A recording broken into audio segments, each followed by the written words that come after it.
Hello. Today I will explain step by step how to log into the Mount Nittany Health Patient Portal.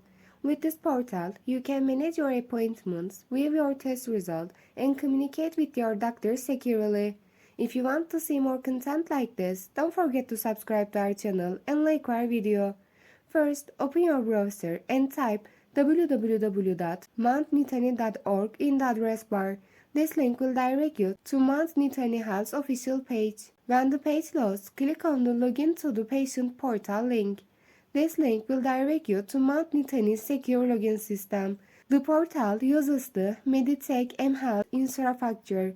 On the login screen, you will be asked to enter your username and password.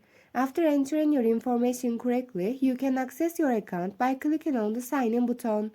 If you have forgotten your password, click on the Forgot Username or Forgot Password links to reset your account. Necessary instructions will be sent to your email address registered in the system. If you do not have a patient portal account yet, you can start the registration process by clicking on the Sign In button on the same page. Your date of birth, patient number, and some identity verification information may be required during registration.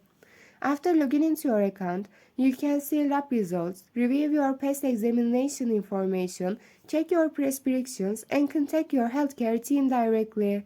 The portal provides easy and secure access to your health information.